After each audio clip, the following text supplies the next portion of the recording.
अस्सलाम वालेकुम, most welcome to my channel. मैं आपकी टीचर सादिया और आज हमारी आर्टिफिशियल इंटेलिजेंस की क्लास नंबर 14 है। आज हम पढ़ने जा रहे हैं depth first iterative deepening search के बारे में, जिसको हम शॉर्टली DFID सर्च भी कह सकते हैं। DFID सर्च जो है वो भी अनइन्फॉर्म सर्च है। ये सर्चिंग किस तरह से करता है वो सारी चीजें देखने से पहले सबसे पहले मैं इसकी कुछ प्रॉपर्टीज को डिस्कस करना चाहूंगी। सबसे पहली प्रॉपर्टी यहाँ पर आप देख सकते हैं, इसके बारे में लिखा हुआ है कि it combines the advantages of BFS and DFS। अब इसका क्या मतलब है वो मैं आप लोगों को समझा देती हूँ। आपको याद होगा कि जो BFS है उसकी एडवांटेज ये थी कि वो कंप्लीट है, यानी कि वो हमेशा ही अपनी सर्चिंग को कंप्लीट करेगा, आपको आपके गोल स्टेट तक पहुंचाएगा, ठीक है। जबकि उसकी डिसएडवांटेज ये है कि वो बहुत ज्यादा मेमोरी कंज्यूम करता है, उसको अपने सारे चाइल्ड नोट्स को मेमोरी में रखना पड़ता है क्योंकि वो सारे के सारे नोट्स को एक्सप्लोर करता है। जबकि जो DFS है हमारा वो मेमोरी एफिशिएंट है, यानी कि वो बहुत ज्यादा मेमोरी तो कंज्यूम नहीं करता, लेकिन उसका एक डिसएडवांटेज ये था कि वो इनकम्प्लीट भी हो सकता है, वो इनफाइनाइट लूप्स में जाके फंस सकता है, ठीक है। तो आप कह सकते हैं कि BFS में एक एडवांटेज के साथ एक प्रॉब्लम भी था और DFS में भी एक एडवांटेज के साथ एक प्रॉब्लम था। अब इन दोनों प्रॉब्लम्स को हम खत्म करना चाह रहे थे और हम कोई ऐसा सर्चिंग एल्गोरिथम चाहते थे कि वो इन दोनों एडवांटेजेस को अपने अंदर रखे और साथ ही साथ उसके अंदर ये डिसएडवांटेजेस जो पाए जाते हैं BFS और DFS में वो भी ना हो।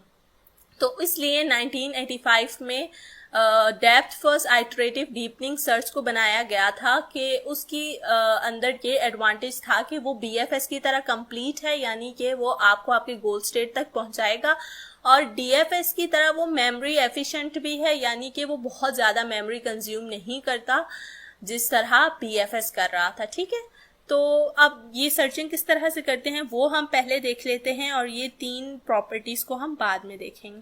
सबसे पहले आप यहाँ पर ग्राफ देख सकते हैं, ये बहुत ही सिंपल सा ग्राफ लिया है मैंने। आप देख सकते हैं कि इस ग्राफ के 4 लेवल्स हैं, लेकिन हम 0 से हमेशा काउंटिंग स्टार्ट करते हैं, तो हम कह सकते हैं कि 3 लेवल्स हैं या 3 डेप्थ है इस ग्राफ की। तो अब आप यहाँ पर देख सकते हैं कि आइट्रेशंस यहाँ पर मैंने टेबल में बनाई हुई है, लेवल 0, लेवल 1, लेवल 2, लेवल 3। अब ये क्या है ये भी आप लोगों को समझा देती हूँ। यहाँ पर आप देख सकते हैं कि इसके नाम में ही आइटरेटिव डेप्थ फर्स्ट है। इसका मतलब ये कि ये डेप्थ फर्स्ट सर्च परफॉर्म करेगा, लेकिन आइटरेटिवली करेगा। अब वो आइटरेटिवली किस तरह करेगा कि आपका ग्राफ चाहे जितने ही ज्यादा लेवल्स का हो, चाहे 20 लेवल्स का है, थाउजेंड्स लेवल्स का भी है, तो वो क्या करेगा कि सबसे पहले एक लेवल से स्टार्ट करता है, सबसे पहले लेवल से स्टार्ट करता है। वो हर आइटरेशन में अपने लेवल्स को ग्रेजुअली इंक्रीज करता जाता है, बढ़ाता जाता है। वो कैसे होगा? अब सबसे पहले पहली आइटरेशन में वो सिर्फ लेवल 0 में जितने भी नोड्स हैं वो सिर्फ उन पे DFS परफॉर्म करेगा। जैसे कि यहाँ पर हम कहते हैं कि लेवल 0 पे हमारे पास एलिमेंट है A, तो वो DFS परफॉर्म करेगा A पर, तो जाहिर है सिर्फ A ही विजिट होगा। अब मैं यहाँ पर आप लोगों को ये DFS स्टैक से किस तरह हो रहा है वो नहीं बता रही, क्योंकि मैं ऑलरेडी वो सिखा चुकी हूँ, ठीक है। तो मैं यहाँ सिंपली ही कर रही हूँ। अब उसने लेवल 0 पर देखा, A को विजिट कर लिया उसने, ठीक है। लेट्स से कि हमने एक गोल नोड है जिसको हम फाइंड करने की कोशिश कर रहे हैं, जिस तक हम पहुंचना चाह रहे हैं DFID सर्चिंग के थ्रू, और लेट्स से हम कहते हैं कि हमारा गोल नोड जो है वो है K, ठीक है। उसने लेवल 0 पर देखा, उसने A को विजिट किया और उसको अपना गोल नोड नहीं मिला, ठीक है। तो अब वो नेक्स्ट आइटरेशन पे लेवल 1 तक अपनी सर्चिंग करेगा। लेवल 1 तक सर्चिंग करने का मतलब क्या है? इसका मतलब ये है कि आप भूल जाएं कि आपकी ग्राफ में ABCD के अलावा कोई और नोड है। आप बस ये अज्यूम करें कि आपके ग्राफ में सिर्फ ABCD है, आपका ग्राफ सिर्फ 0 और 1 लेवल का है, ठीक है। यानी कि आपके ग्राफ में सिर्फ यही 2 लेवल्स हैं और आपने इन्हीं 2 लेवल्स पे अपना DFS परफॉर्म करना है। तो आप सिंपली क्या करेंगे कि सबसे पहले आप दोबारा A से स्टार्ट करेंगे। आपने A को विजिट किया, उसको एक्सप्लोर किया, उसको चेक किया कि वो आपका गोल नोड तो नहीं है, वो आपका गोल नोड नहीं था। तो आप क्या करेंगे कि आप B की तरफ चले जाएंगे। अल्फाबेटिकली हम जा रहे हैं, आप CD में से कोई सा भी पहले एक्सप्लोर कर सकते हैं, क्योंकि ये सारे एक ही लेवल्स पे है, यानी कि कोई भी चाइल्ड नोड आप पिक कर सकते हैं DFS के लिए। लेकिन यहाँ पर मैं अल्फाबेटिकली लेकर चल रही हूँ, तो मैंने B को एक्सप्लोर कर दिया, लेट्स से। अब आप आपको पहले ही पता है कि आपने ये अज्यूम किया हुआ है कि आपके ग्राफ के आगे और लेवल्स हैं ही नहीं, तो इसका मतलब क्या हुआ कि बी का कोई चाइल्ड नोड नहीं है। आप सेकेंड आइटरेशन पे ये अज्यूम कर रहे हैं। तो जब बी का कोई चाइल्ड नोड नहीं है तो क्या होगा, डीएफएस जो है बैक ट्रैक करेगा, ए के पास जाएगा और ए के दूसरे चाइल्ड नोड को एक्सप्लोर करेगा विच इज सी।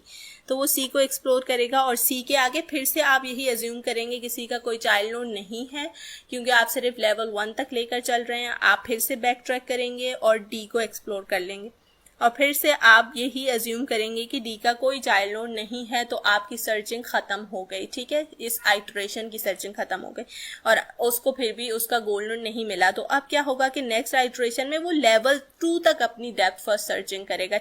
अब आपने ये अज्यूम करना है कि लेवल 3 के जितने भी नोड्स हैं वो आपके ग्राफ में हैं ही नहीं और आपका ग्राफ सिर्फ EFG तक है।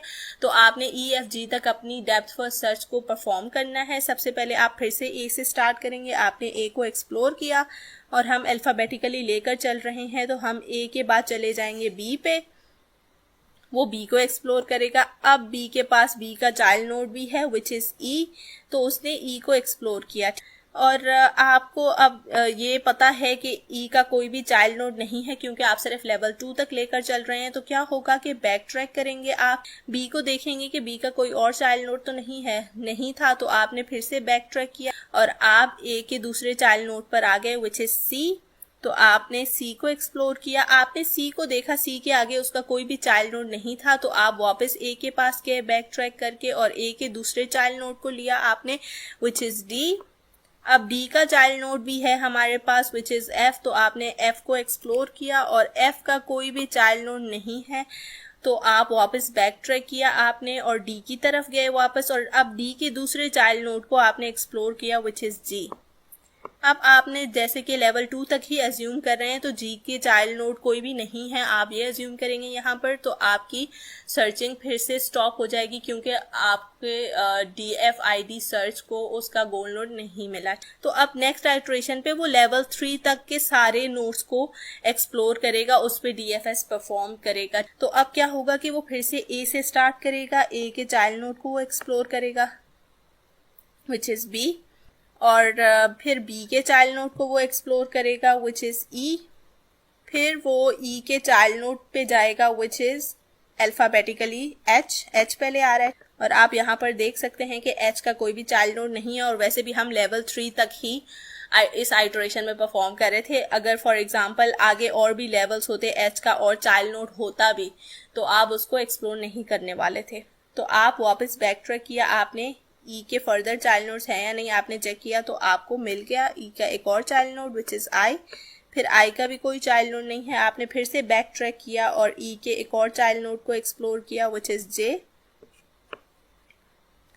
फिर आपने देखा कि जे का कोई चाइल्ड नोड नहीं है, आपने फिर बैक ट्रैक किया, ई का फर्दर और चाइल्ड नोड नहीं था, आप फिर पीछे गए, आप फिर पीछे गए और आप सी तक पहुंच गए। ठीक है, अब आपने सी को एक्सप्लोर किया, आपने चेक किया कि सी का कोई चाइल्ड नोड नहीं है, आप फिर से बैक ट्रैक करेंगे, ए की तरफ जाएंगे, ए का चाइल्ड नोड है अब हमारे पास डी, आपने डी को विजिट किया, डी का चाइल्ड नोड है हमारे पास एफ, आपने एफ को विजिट किया और एफ का कोई भी चाइल्ड नोड नहीं है, आपने बैक ट्रैक किया, चेक किया कि डी का और कोई चाइल्ड नोड तो नहीं है, आपको डी का एक और चाइल्ड नोड मिल गया विच इज जी।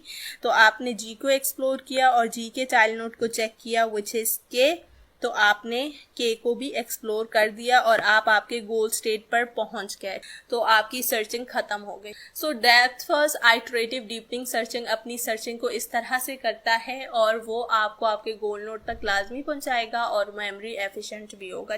तो अब आप अज्यूम कर सकते हैं कि यहाँ पर आगे बहुत सारे लेवल्स हों बेशक, तो वो क्या करेगा कि वो इसी तरह अपने लेवल्स और बढ़ाता जाएगा नेक्स्ट आइटरेशन में और वो इसी तरह अपनी सर्चिंग करेगा।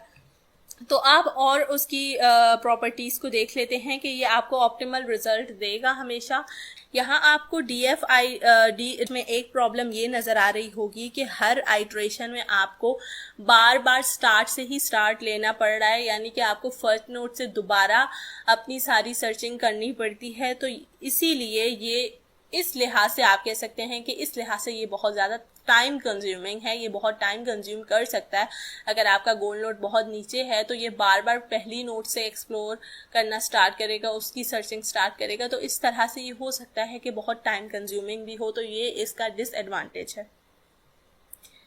अब टाइम कॉम्प्लेक्सिटी इसकी एक्सपोनेंशियल है, बिल्कुल BFS और DFS की तरह, विच इज OB की power D, where D is the depth and B is the branching factor. Branching factor मतलब कि एक नोड के कितने चाइल्ड नोड्स हैं। और इसकी स्पेस कॉम्प्लेक्सिटी लीनियर है, और हम DFID को बनाने का मकसद भी ये था कि हम स्पेस कॉम्प्लेक्सिटी लीनियर चाहते थे, जो कि BFS में नहीं था। BFS कंप्लीट जरूर था लेकिन उसकी स्पेस कॉम्प्लेक्सिटी भी एक्सपोनेंशियल थी, और हम चाहते थे कि DFS की तरह एक कोई ऐसा सर्चिंग एल्गोरिथम हो कि जो कंप्लीट हो लेकिन उसकी स्पेस कॉम्प्लेक्सिटी लीनियर हो, तो इसीलिए DFID बनाया गया है।